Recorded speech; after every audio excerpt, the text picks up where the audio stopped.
오늘은 창세기 30장 1절부터 8절까지 말씀을 가지고 야곱의 가정이란 제목으로 말씀을 전하기 원합니다. 우리 한번 교독하도록 하겠습니다. 라헬이 자기가 야곱에게서 아들을 낳지 못함을 보고 그의 언니를 시기하여 야곱에게 이르되 내게 자식을 낳게 하라. 그렇지 아니하면 내가 죽겠노라. 야곱이 라헬에게 이르되 그대를 인자하지 못하게 하시는 이는 하나님이시니 내가 하나님을 시기하리이다. 라헬이 이르되 내 여종 빌하에게로 들어가라. 그가 아들을 낳아 내 무릎에 두리니 그러면 나도 그로 말미암아 자식을 얻겠노라 하고 그의 시험 빌하를 남편에게 아내를 주매 야곱이 그에게로 들어갔더니 빌하가 임신하여 야곱에게 아들을 낳은지라. 라헬이 이르되 하나님이 내 억울함을 푸시려고 내 모습을 들으사 내게 아들을 주셨다 하고 이로 말미암아 그의 이름을 다니라 하였으며 라헬이 시녀 빌하가 다시 임신하여 둘째 아들을 야곱에게 낳음에 라헬이 이르되 내가 언니와 크게 경쟁하여 이겼다 하고 그의 이름을 납달리라 하였더라. 아멘. 5월은 가정의 달입니다. 그리고 오늘 저는 야곱의 가정이란 제목으로 여러분과 하나님의 말씀을 나누기를 원합니다. 우리가 창세기에 보면은 이 창세기의 많은 내용이 이 아브라함의 가족에 대한 내용으로 이렇게 되어 있는 것을 보게 됩니다. 1장에서부터 11장까지의 내용들은 보면은 천지창조, 그리고 인류의 타락, 그리고 노아 홍수, 그리고 바벨탑 이 사건으로 이렇게 마무리되는데 그것이 11장까지 끝이 나요. 그리고 12장부터 50장까지는 누구에 대한 내용입니까? 다 아브라함과 아브라함의 자손에 대한 내용이 나오는 것입니다. 아브라함과 이삭과 야곱과 요셉에 대한 내용이 이 성경 창세기의 대부분을 차지하게 되는 것을 보게 됩니다. 특별히 창세기 25장부터 36장까지는 이 야곱의 가정에 대한 내용이 이렇게 기록되어 있습니다. 우리가 그 야곱의 가족에 대한 이 가족사의 내용들을, 사건들을 면면히 살펴보면서 하나님께서 원하시는 가정은 어떤 가정일까? 그것을 우리가 한번 오늘 살펴보려고 합니다. 자, 오늘 읽은 본문 이 창세기 30장에 보면은 많은 그 야곱의 부인들이 등장합니다. 레아와 라헬이 등장하고요. 또 그 이후에 레아와 라헬의 그 한 시녀였던 사람들, 첩이 이게 등장하는 것을 보게 됩니다. 이들은 원래 레아와 라헬의 몸종이었는데 야곱의 사랑을 독차지하려는 라헬과 레아의 경쟁과 시기심 때문에 이들이 첩으로 이렇게 된 것입니다. 그리고 오늘 읽었던 이 본문의 말씀을 보면은 라헬은 자기가 자녀를 낳지 못하고 있거든요. 근데 자기의 언니 레아는 4명이나는 아들을 낳고 지금 있기 때문에 많은 그 마음에 시기심이 일어났는데 그 시기심 때문에 누구를 지금 구박하면서 바가지를 긁고 있냐면 지금 남편을 야곱을 지금 바가지를 긁고 있는 장면을 우리가 보게 됩니다. 오늘 1절 30장 1절 말씀 우리 같이 한번 읽어보겠습니다. 시작. 라헬이 자기가 야곱에게서 아들을 낳지 못함을 보고 그의 언니를 시기하여 야곱에게 이르되 내게 자식을 낳게 하라. 그렇지 아니하면 내가 죽겠노라. 여기 보니까 그의 언니를 시기하여 지금 엄청나게 지금 시기심이 많이 생기고 마음에 지금 분노가 생긴 지금 라헬입니다. 그래서 라헬의 시기심이 가득 찼고 그것이 마침내 지금 폭발하고 있는 것입니다. 라헬은 자신이 임신하지 못한 그 원인을 남편에게 돌리며 자신에게 아이를 낳아달라고 지금 야곱을 압박하고 있습니다. 그렇지 않으면은 내가 죽어버리겠다고 지금 남편을 강하게 몰아붙이고 있는 것입니다. 이 라헬이 남편한테 이렇게 얘기할 때 차분하게 조근조근하게 얘기했을 거라고 여러분 생각하십니까? 이렇게 얘기했을까요? 남편분, 저희가 아기 낳지 못하는 것은 당신 때문이라고 저는 사려가 됩니다. 그러니 나에게 아들을 좀 낳아주세요. 이렇게 얘기했을까요? 이렇게 얘기하지 않았을 거라고 저는 생각합니다. 당신 때문에 소리를 지르면서 내가 못 산다 하면서 이렇게 죽어버리겠다고. 소리를 지르며 바락바락 소리를 지르면서 악을 썼을 거라고 이렇게 생각을 합니다. 이에 대해 야곱도 어떻게 반응합니까? 라헬에게 화를 내면서 자신의 책임이 아니고 당신이 아기를 낳지 못하는 것은 하나님 책임이라고 지금 대답하고 있습니다. 지금 야곱은 방어 기제 중에서 회피라는 그런 방어 기제를 지금 사용하고 있습니다. 다시 말해서 하나님께 지금 책임을 전가하고 있는 것입니다. 본문 2절 말씀을 우리 한번 같이 한번 읽어보기 원합니다. 시작. 야곱이 라헬에게 성을 내어 이르되 그대를 임신하지 못하게 하시는 이는 하나님이시니 내가 하나님을 대신하겠느냐. 자신 때문에 그런 것이 아니라 하나님이 지금 맡고 계시는데 왜 나에게 그러냐 하면서 지금 회피를 하고 지금 책임을 하나님께 지금 떠넘기고 있는 것입니다. 자, 여기서 오늘 우리는 두 가지 귀한 사실을 발견하게 되는데, 첫 번째, 생명의 잉태는 바로 하나님의 손에 달려있다는 것을 지금 우리에게 보여주고 있습니다. 전적으로 하나님의 손에 달려있는 것입니다.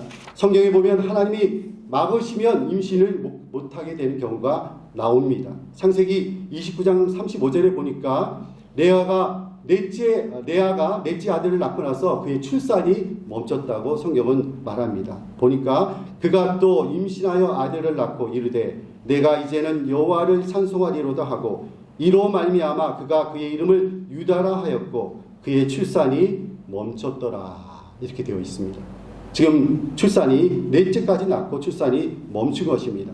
그리고 창세기 20장에 보면은 하나님께서 아브라함을 보호하기 위해서 아비멜렉의 가문의 그 모든 식구의 태를 막으셨다고 성경은 기록하고 있습니다. 창세기 20장 18절에 보니까 여호와께서 이왕의 아브라함의 아내 사라의 일로 아비멜렉의 집에 모든 태를 닫으셨음이더라. 이렇게 되어 있습니다.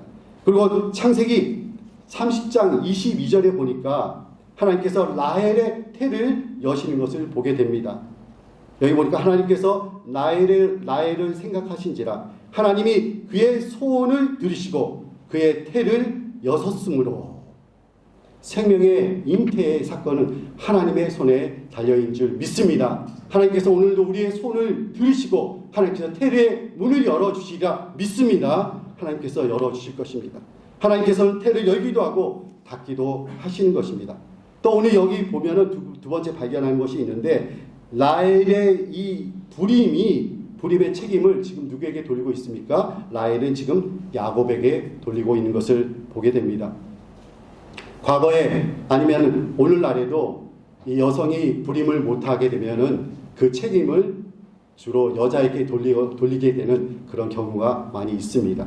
과거에 조선시대에 칠거지약이 있었는데 그 칠거지약의 내용 중에 하나가 뭐냐면은 아이를 낳지 못하는 죄라는 그 내용이 들어 있습니다.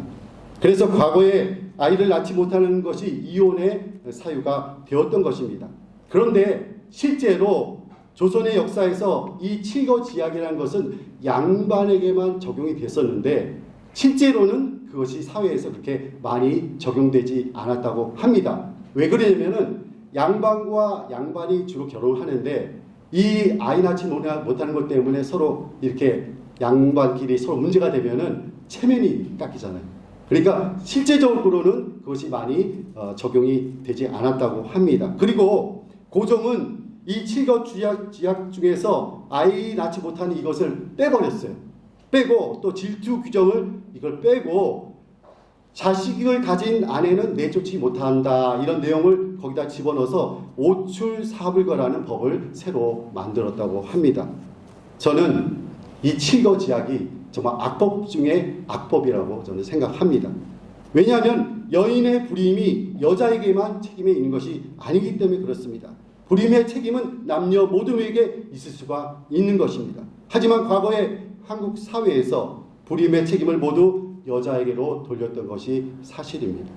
그런데 오늘 본문에서는 반대로 지금 라헬이 남편에게 지금 책임을 추구하고 있는 모습을 보게 됩니다. 이러한 라헬의 공격을 참다 못해 야곱은 반격을 합니다. 뭐라고 말합니까? 내가 하나님을 대신하랴.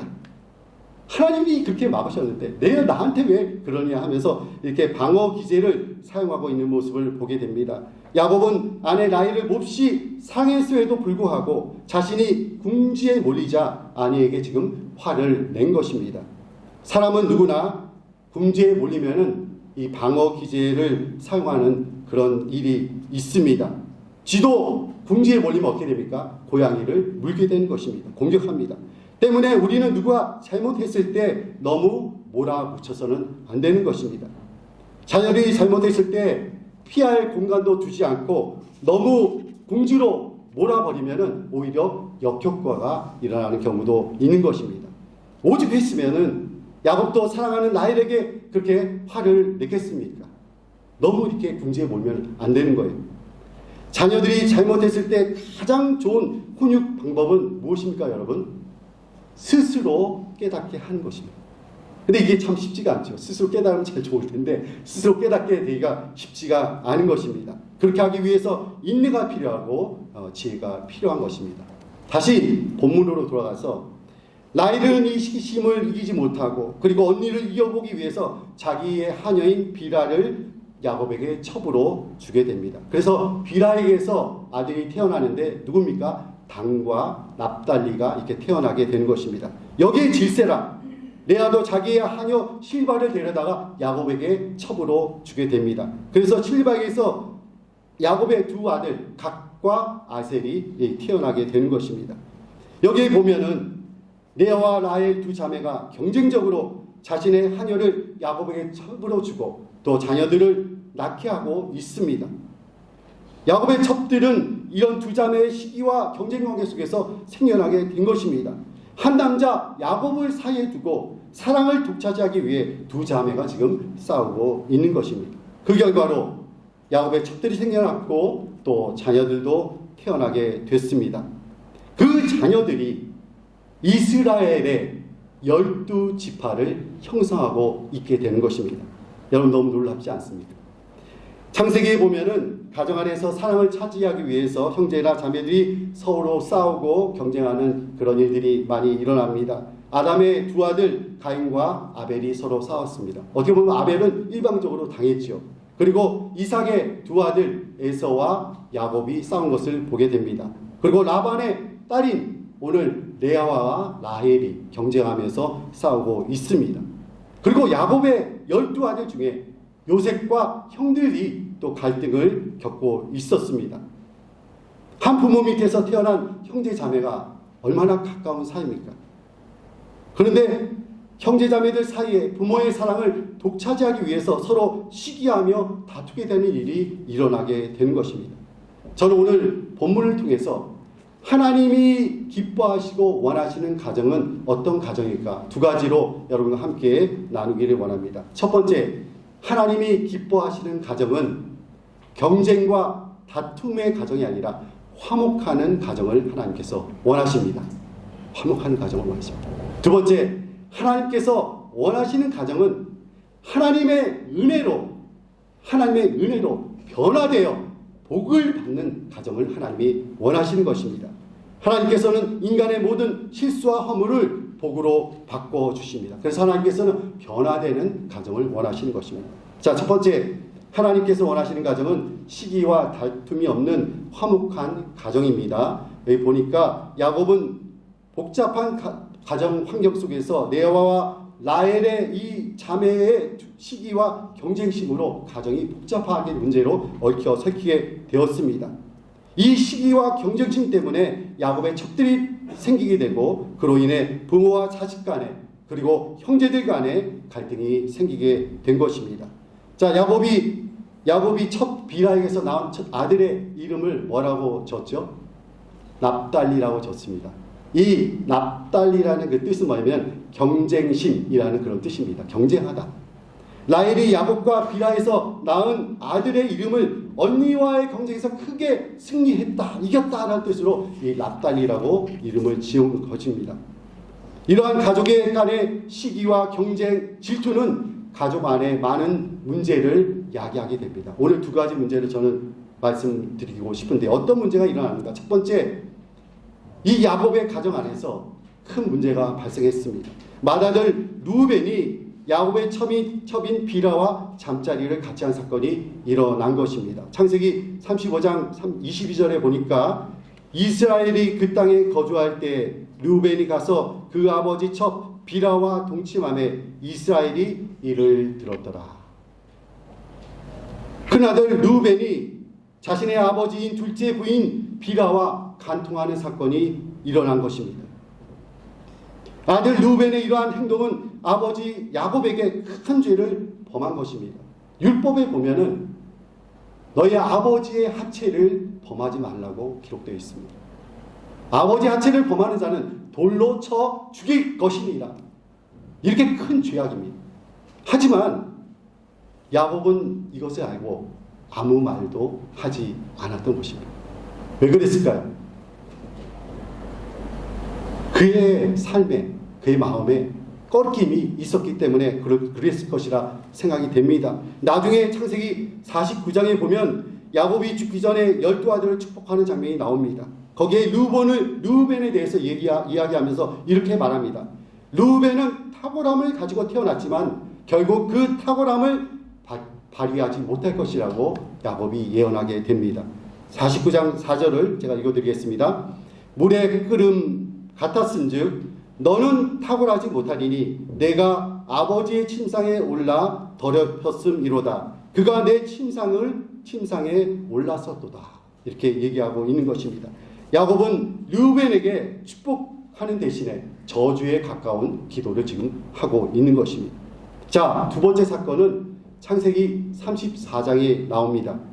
레아에게서 태어난 딸 디나가 세겜성의 성읍에 놀러 갔다가 이 세겜성 주장 세겜에게 다시 말해 성폭행을 당하는 사건이 일어납니다. 이 일을 들은 야곱의 아들들은 정말 분노하게 되고 그래서 계략을 세워서 세겜 성읍의 남자들을 다 죽이게 되는 사건이 일어납니다. 이 일을 앞장선 사람이 누굽니까? 바로 시므온과 레위입니다. 아버지 야곱은 시므온과 레위의 이러한 과격한 행동으로 인해서 큰 두려움과 근심에 휩싸이게 됩니다. 그런데 아버지의 염려와 질책에 시므온은 어떻게 반응합니까? 아버지를 위로하기는커녕 자신들의 행동이 정당했음을 주장하고 있는 것입니다. 두 아들은 세겜 성읍 사람이 자신의 여동생을 창녀와 같이 여겼다고 항변하는 것입니다. 창세기 34장 31절. 자식들이 아버지의 권위에 순종하지 않고 거스리는 모습입니다. 아버지 야곱의 권위가 지금 실추된 것을 보게 됩니다. 자녀들이 엄마인 레아와 라헬이 시기와 경쟁으로 인한 싸움을 보면서 그리고 아빠 야곱의 무능한 모습을 보면서 실망하지 않았나 생각이 됩니다. 그래서 지금 반항하고 있는 것이라 생각이 됩니다. 이러한 두 아들의 행동에 대해서 야곱은 창세기 49장에서 축복보다는 저주의 기도를 한 것을 보게 됩니다. 49장 7절에 보니까 그 두 아들이 야곱 중에서 나뉘며 이스라엘 중에서 흩어질 것이라고 예언하는 것입니다. 여러분 보십시오. 원래 가장 큰 아들에게 장자권이 주어지게 됩니다.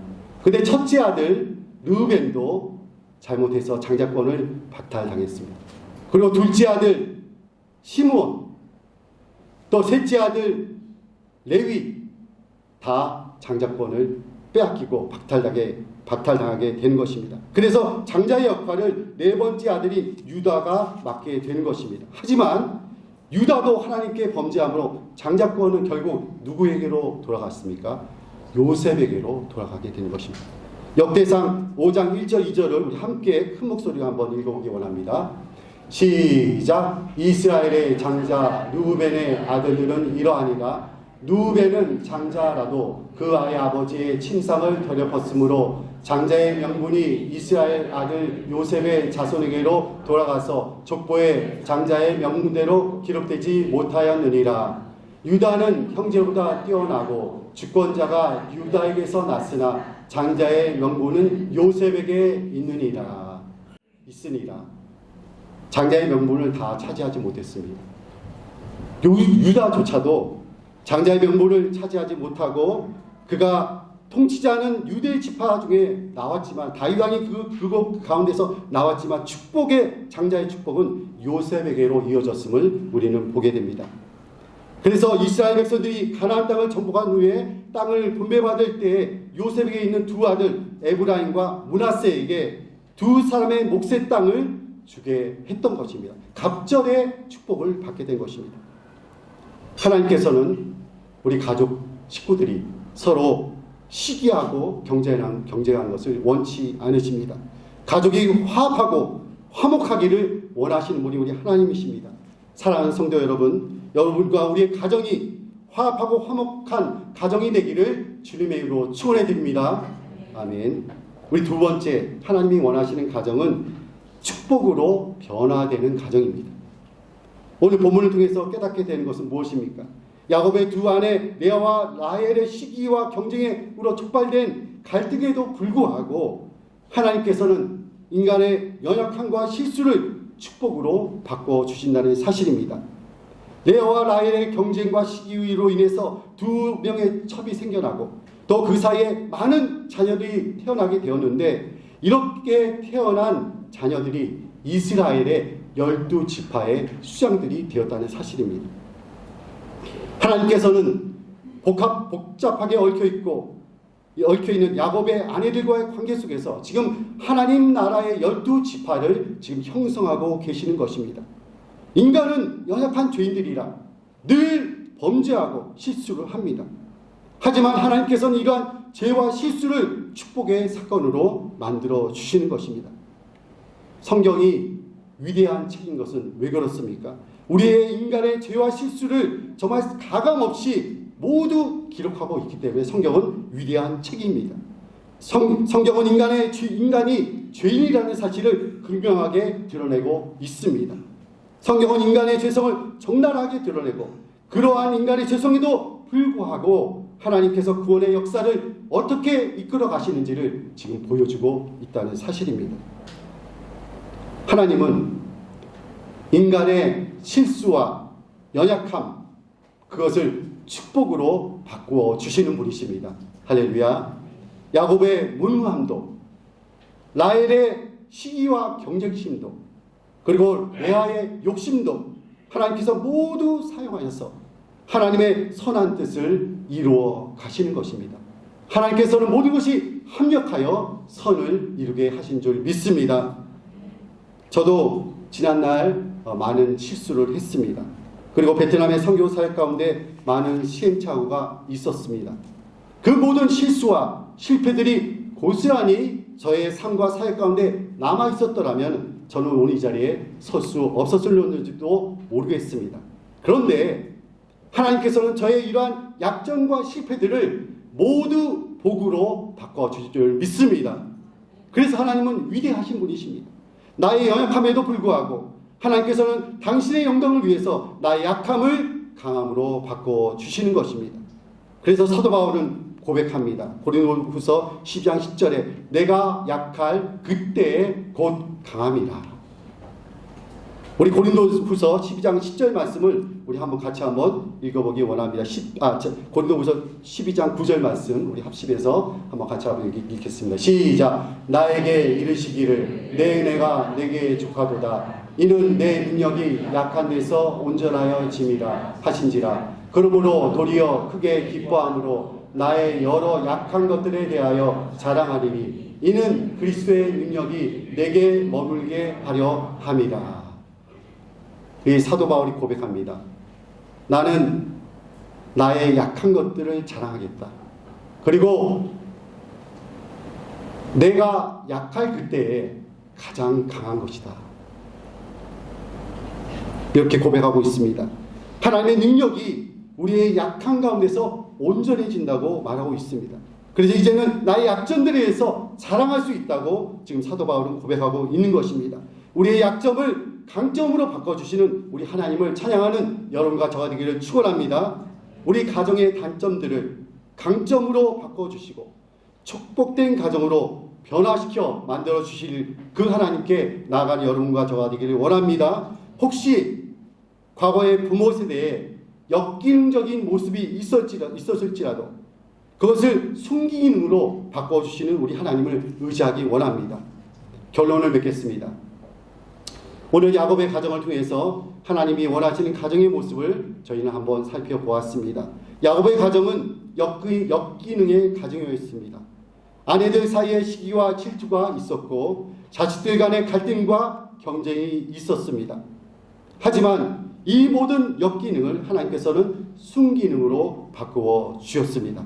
그래서 많은 실수와 약점에도 불구하고 이스라엘의 12지파를 세워주신 것입니다.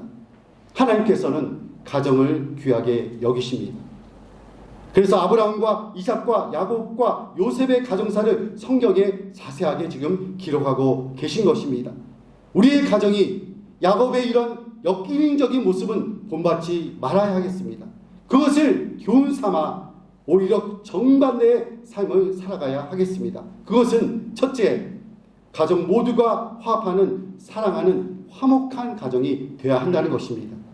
두 번째, 하나님 우리의 여러 약점과 실수에도 불구하고 그것을 복으로 변화시켜 주십니다. 나의 약점이 변하여 강점이 되게 해달라고 기도하는 여러분과 저가 되기를 원합니다. 우리 가정이 정말 축복된 가정이 되기를 여러분 축원하며 기도합니다. 또한 우리 가정을 변화시켜 주셔서 우리 가정이 하나님 선교적 가정이 되게 하여 주시옵소서. 여러분 기도하는 이 시간이 되기를 간절히 원합니다.